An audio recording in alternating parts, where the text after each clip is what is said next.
ICT Foundation YouTube channel புது வீடியோல meet பண்ணியிருக்கிறோம். இதுவரைக்கும் எங்க சேனலை சப்ஸ்கிரைப் பண்ணாதவங்க சப்ஸ்கிரைப் பண்ணி வெச்சுக்கொள்ளுங்க. புதுசா வர்ற வீடியோஸ் நோட்டிஃபிகேஷன் எல்லாமே உடனுக்குடன் நீங்க பார்க்கக்கூடிய மாதிரி இருக்கும். அதை விட எங்களோட social மீடியாஸ்ன்னு சொல்லிக்கொள்ற Facebook, Telegram, Instagram, TikTok இந்த எல்லா சோஷியல் மீடியாஸோட லிங்கும் டிஸ்கிரிப்ஷன்ல கொடுத்துருக்கிறோம். அந்த சோஷியல் மீடியாவை ஃபாலோ பண்ணி லைக் பண்ணி ஷேர் பண்ணி வச்சுக்கிறதன் மூலம் எங்களோட கண்டென்ட்ல நீங்க தொடர்ந்து இருந்து கொள்ளலாம். அதுல வர்ற கண்டென்ட்ஸும் உங்களுக்கு உடனுக்குடனே பார்க்கக்கூடிய மாதிரி இருக்கும்.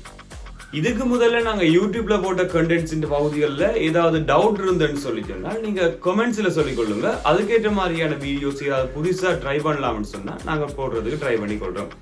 அதை விட நீங்க ஆல்ரெடி இந்த SQL டேட்டாபேஸ் தொடர்பா நிறைய டவுட்ஸ்ன்னு சொல்லி வாட்ஸ்அப் வைபர்ல போட்டிருந்தீங்க. அதுக்கு ரிப்ளை பண்றதுக்கு நாங்க ட்ரை பண்ணி கொள்றோம். நெக்ஸ்ட் வீடியோஸ்ல அப்படியான கான்செப்ட் வர்றதுக்கும் சான்சஸ் இருக்கு.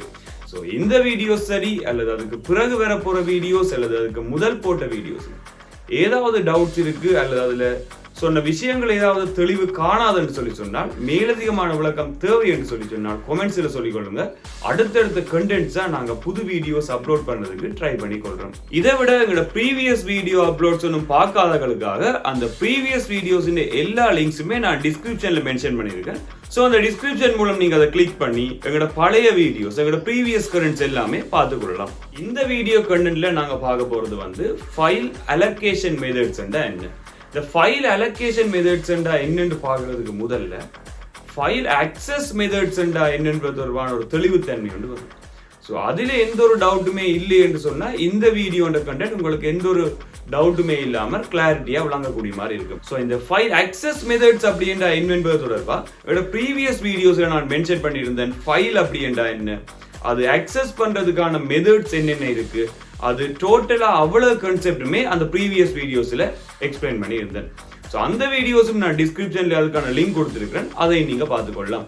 இந்த வீடியோல நாங்க பார்க்க போறது ஃபைல் அலோகேஷன் மெத்தட்ஸ் சொல்லிக்கொள்ற இந்த கான்செப்டை பற்றி. இந்த ஃபைல் அலோகேஷன் மெத்தட் என்னன்னு பார்க்கறதுக்கு முதல் ஃபைல் அப்படின்றது செகண்டரி ஸ்டோரேஜ்ல ஸ்டோர் பண்ணி இருக்கிற ஒரு டேட்டா. இந்த டேட்டாவை தான் நாங்க ஃபைல் என்ற பெயரால சொல்லி இருக்கோம்னு சொல்லி ஆல்ரெடி நாங்க கதைச்சிருந்தோம். ஸோ இந்த ஃபைல் என்ற வேர்ட் இங்கேயும் பாரபடியால உங்களுக்கு ஒரு ஐடியா வந்திருக்க வேணும். இங்கேயும் நாங்கள் செகண்டரி மெமரியை பற்றி தான் கதைச்சிட்டு வர போறோம். செகண்டரி மெமரி என்று சொல்லிக்கல ஹார்ட் டிஸ்க். எங்களோட ஹார்ட் டிஸ்கை பற்றி தான் இந்த வீடியோஸ்ல கதைச்சிட்டு வர போறோம். இந்த ஹார்ட் டிஸ்க்ன்ற செகண்டரி மெமரியில எப்படி நாங்கள் இந்த ஃபைலை மெயின்டைன் பண்றோம், எப்படி அதை ஹேண்டில் பண்றோம், புதுசா ஒரு டேட்டா எங்களுக்கு கிடைக்கல அதை நாங்கள் எப்படி அலோகேட் பண்ண வேண்டும் என்று தொடர்பா இந்த வீடியோல பார்த்துட்டு வர போறோம். ஃபைல் அலோகேஷன் மெத்தட்ஸ் சொல்ற கோப்பு ஒதுக்கீட்டு முறைகள்ல நாங்கள் அந்த ஃபைலை புதுசா அலோகேட் பண்றோம். புதுசா அந்த ஹார்ட் டிஸ்க்ல அந்த ஃபைலுக்கான இடத்தை ஒதுக்குறோம். இதுக்காக நாங்கள் 3 வகையான மெயின் மெத்தடை யூஸ் பண்ணக்கூடிய மாதிரி இருக்குது. அந்த ஃபைல்ஸை புதுசா அந்த ஹார்ட் டிரைவ்ல ஒதுக்கீடு செய்யறதுக்காக எவ்வளவு தூரம் நாங்கள் அந்த ஒதுக்கீடு செய்யல வினைத்திறனை பேணுறோமோ அவ்வளவு தூரம் அந்த ஹார்ட் டிரைவ்ல இருந்து அதை மீள பெற்றுக் கொள்ளைக்கையும் அந்த வினைத்திறனை நாங்கள் பேணக்கூடிய மாதிரி இருக்கும். ஸோ இந்த இடத்துல நாங்கள் 3 மெயினான டைப்பை யூஸ் பண்ணி கொள்றோம் ஒரு ஹார்ட் டிரைவ்ல எங்களோட ஃபைல்ஸை ஸ்டோர் பண்றதுக்காக. அந்த 3 டைப்பும் என்னென்ன, அந்த 3 டைப்புக்கும் இடையிலான வேறுபாடுகள் என்னென்ன, ஒவ்வொரு அலோகேஷன் மெத்தட்ஸுக்குமே அட்வான்டேஜஸ் டிஸ்அட்வான்டேஜஸ் நிறைய இருக்க போது அதை ஒரு கம்பேர் பண்ற மாதிரி நாங்கள் பார்த்து கொண்டு வரைக்குள்ள அதுக்கு இடையிலான வேறுபாடுகள் என்னென்ன வர போயினும் எல்லாத்தையுமே இந்த வீடியோல தெளிவா நாங்க பார்த்துட்டு வருவோம். சரி, நாங்கள் இந்த ஃபைல் அலோகேஷன் மெத்தட்ஸ்ல முதலாவது கேட்டகரி பார்த்துட்டு வர போறோம். இந்த முதலாவது கேட்டகரி என்றது கண்டிஜியஸ் அலோகேஷன் அப்படின்னு சொல்ற தொடர்ச்சியான ஒதுக்கீடு. இந்த தொடர்ச்சியான ஒதுக்கீட்டை பொறுத்த மட்டும் இங்க ஹார்ட் டிஸ்க்ல நீங்க ஒரு ஃபைலை அலோகேட் பண்ணிக்கல அந்த அலோகேட் பண்ற ஸ்பேஸ் நினைவக இருப்பிடங்கள் தொடர்ச்சியான முறையில் ஒதுக்கீடு செய்யப்பட வேணுமா. ஒரு உதாரணத்துக்காக இந்த ஹார்ட் டிரைவ்ல எங்களுக்கு நிறைய மெமரி பிளாக்ஸ் இருக்கணும். இந்த மெமரி பிளாக்ஸை பொறுத்த மட்டும் ஒவ்வொரு மெமரி பிளாக்ஸுக்கும் ஒவ்வொரு இண்டெக்ஸ் 0, 1, 2 சொல்ற இப்படி இண்டெக்ஸ்கள் எல்லாமே நான் இதுல மென்ஷன் பண்ணியிருக்கேன். இந்த ஹார்ட் டிரைவ்ல ஒரு பிளாக் சைஸை 2 KB என்று எடுத்துக்கிறோம். ஒவ்வொரு சின்ன சின்ன பிளாக்குமே 2 KB என்ற சைஸ்ல இருக்கு. என்னோட இருக்க போற இந்த ஃபைல் சைஸ்ன்றது 10 KB 10 KB சைஸ் உடைய ஒரு ஃபைலை நான் இங்க யூஸ் பண்ணி கொள்றேன். ஸோ இந்த இடத்துல இந்த 10 KB என்ற ஃபைலை 2 KB பிளாக் சைஸோட நான் இதை ஸ்டோர் பண்ண வேணுமாக இருந்தா எனக்கு 5 வித்தியாசமான பிளாக்குகள் தேவை இந்த 10 KB அலோகேட் பண்றதுக்கு. உதாரணத்துக்கு இந்த ஃபைல் அலோகேஷன் மெத்தட்ஸ்ல ஃபர்ஸ்டா நாங்கள் பார்க்கிற தொடர்ச்சியான ஒதுக்கீட்டு நுட்பத்தை நான் உதாரணத்துக்கு எடுத்தால் 5 பிளாக்ஸ் தொடர்ச்சியான முறையில எனக்கு தேவையா இருக்கும். அந்த தொடர்ச்சியான முறையில ஒதுக்கீடு செய்யல 0ல தொடங்கி இந்த 4 வரையான அந்த பிளாக்கா இருக்கலாம், அல்லது இடையில எங்க தொடங்கினாலும் அடுத்த பிளாக் வந்து அதுக்கு பக்கத்தில் இருக்கிற மாதிரியான ஒரு ஒழுங்கமைப்பில எனக்கு இந்த தொடர்ச்சியான ஒதுக்கீட்டு முறை அமைதல் வேண்டும். தொடர்ச்சியான ஒதுக்கீட்டு முறை என்றது நாங்கள் ஒதுக்கீடு செய்கிற நினைவக இருப்பிடங்கள் எல்லாமே அருகருகானதாக அல்லது அடுத்தடுத்ததானதாக ஒதுக்கீடு செய்யப்படுற நுட்பம் தான் இந்த தொடர்ச்சியான ஒதுக்கீட்டு நுட்பம் என்ற பெயரால நாங்கள் அழைத்துக் கொள்றோம்.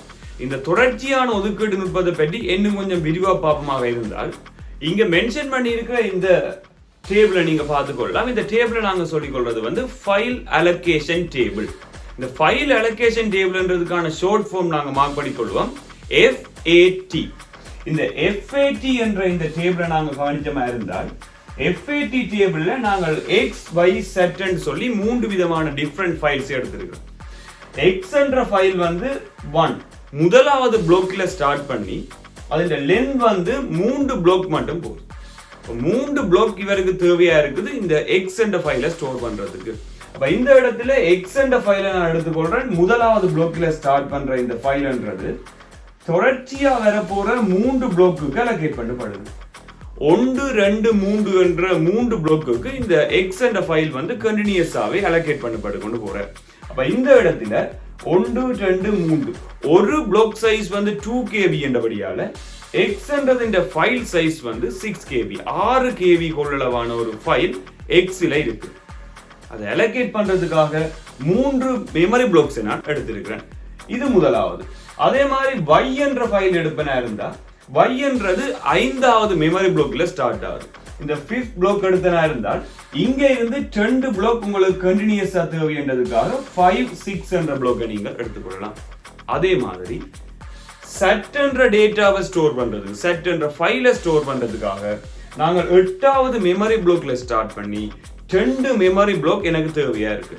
அப்ப 8வது பிளாக்ல ஸ்டார்ட் பண்ற இந்த ஃபைல்ன்றது 9வது பிளாக்ல ஃபுல்லாவே முடிஞ்சு கொள்ளும். இப்படி நாங்கள் கண்டினியூஸா எங்களோட ஃபைல்ஸ் என்ன செய்யலாம், அலோகேட் பண்ணலாம். இப்படி ஈஸியான மெத்தட்ல கண்டினியூஸா அலோகேட் பண்ணி கொண்டு போற இந்த மெத்தடுக்கு பேர் தான் Contiguous Allocation.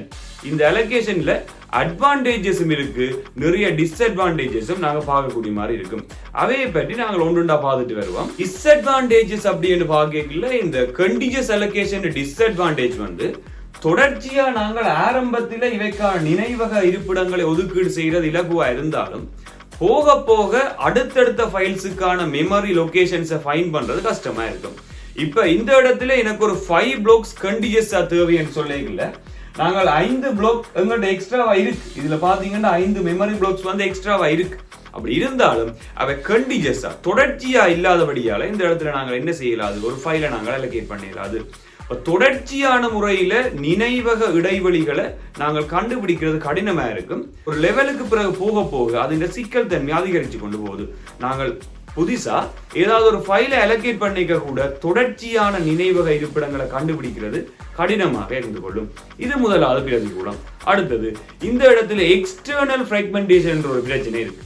External fragmentation internal fragmentation என்ன, அதிண்ட ட்ராபேக்ஸ் என்னன்னு சொல்லி லாஸ்டா ஒரு வீடியோஸ் ஒன்று அப்லோட் பண்ணியிருந்தோம். அதிண்ட லிங்கும் நாங்க டிஸ்கிரிப்ஷன்ல கொடுத்துருக்கோம். அந்த லிங்கால போயிட்டு நீங்க அந்த வீடியோ பார்த்துக்கொள்ளலாம். சோ இந்த Contiguous Allocation அப்படின்றதுன்ற ஒரு ட்ராபேக், ஒரு பிரதிகூலமா நாங்க பாக்குறது எக்ஸ்டர்னல் ஃப்ராக்மெண்டேஷன். இந்த இடத்துல எக்ஸ்டர்னல் ஃப்ராக்மெண்டேஷன்ன்றது இருக்கு. அதாவது நாங்கள் மெமரியை நாங்கள் அலோகேட் பண்ணிக்கல, ஒழுங்கு இல்லாமல் தரவுகள் சேமிக்கப்பட்டிருக்கு. இந்த எக்ஸ்டர்னல் ஃப்ராக்மெண்டேஷன்ன்றதுக்கான ஒரு சொல்யூஷனை நாங்கள் சொல்லிக் கொள்றது மெமரி கம்பேக்ஷன். மெமரி கம்பேக்ஷன் அப்படின்றது வந்து ஒரு எக்ஸ்பென்சிவான ஒரு அப்ரோச், செலவு கூடவா இருக்க போற ஒரு நுட்பம். இந்த செலவு அதிகமான இந்த அப்ரோச்சை யூஸ் பண்ண வேண்டி இருக்கும் இந்த Contiguous Allocation நாங்க பாவிக்கிறதா இருந்தா.